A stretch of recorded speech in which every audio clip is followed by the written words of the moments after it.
નમસ્કાર મિત્રો, ભર ઉનાળે રાજ્યમાં વાવણી જેવો વરસાદી માહોલ જામ્યો છે ત્યારે હજુ પણ આગામી 12 કલાક સુધી રાજ્યના કેટલાક વિસ્તારોમાં માવઠાનો માર યથાવત રહેશે।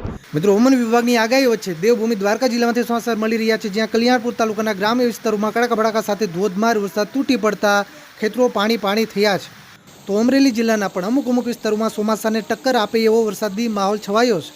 અમરેલી જિલ્લાના ધારી તાલુકાના ગ્રામ્ય વિસ્તારોમાં અંડાધાર મુશળધાર ધોધમાર વરસાદ તૂટી પડતા નદીઓ બે કાંઠે વહી રહી છે। કચ્છના માંડવી પંથકમાં પણ ગાજવીજ સાથે મેઘરાજાએ તોફાની બેટિંગ કરી છે। સુરેન્દ્રનગર અને બોટાદ જિલ્લાના પણ અમુક વિસ્તારોમાંથી માવઠાના વરસાદના સમાચાર મળી રહ્યા છે। મિત્રો, હવે આગામી 12 કલાક સુધી હવામાન ખાતાની નવી આગાહી પ્રમાણે કયા વિસ્તારોમાં ગાજવીજ સાથે વરસાદ પડવાની શક્યતા વધારે છે તેની વાત કરીશું, પણ તે પહેલાં આ વિડીયોને લાઈક કરવાનું ભૂલતા નહીં। આવી જ રીતે આપણા ખેડૂતોના હિત માટેના કોઈ પણ ઉપયોગી સમાચાર સૌથી પહેલાં જોવા માટે આપણી આ ચેનલને ખાસ સબસ્ક્રાઇબ કરવાનું પણ ભૂલતા નહીં। મિત્રો, હવે ખાસ સાંભળજો। પહેલાં આપણે સૌરાષ્ટ્ર વિસ્તારોની વાત કરીએ તો મિત્રો, સૌરાષ્ટ્રમાં આગામી 12 કલાક સુધી ખાસ કરીને જામનગર, રાજકોટ, અમરેલી, બોટાદ, ભાવનગર અને સુરેન્દ્રનગર જિલ્લાના છૂટાછવાયા કોઈ વિસ્તારોમાં સામાન્ય ઝાપટાથી લઈને હળવો વરસાદ પડી શકે। એકલ દોકલ ટૂંકા વિસ્તારોમાં ગાજવીજ સાથે મધ્યમ સુધીનું માવઠું પણ પડી શકે। મિત્રો, હવામાન વિભાગના જણાવ્યા અનુસાર જે સૌરાષ્ટ્રના જિલ્લાઓ છે ત્યાં આગામી 2 થી 3 દિવસ સુધી આ જ રીતે છૂટો છવાયો કમોસમી વરસાદી માહોલ પણ યથાવત રહેશે। દેવભૂમિ દ્વારકા, પોરબંદર, જૂનાગઢ, ગીર સોમનાથ અને મોરબી જિલ્લાના છૂટાછવાયા કોઈ વિસ્તારોમાં સામાન્ય ઝાપટારૂપી વરસાદ પડી શકે।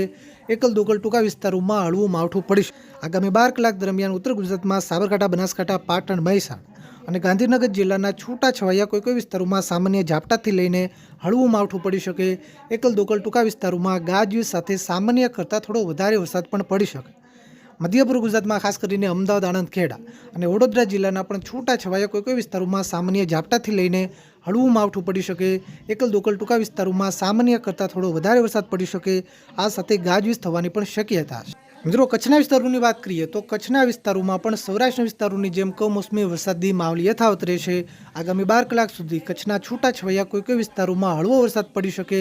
એકલ દોકલ કોઈ ટૂંકા વિસ્તાર હોય ત્યાં ગાજવીજ સાથે મધ્યમ સુધીનું માવઠું પણ પડી શકે।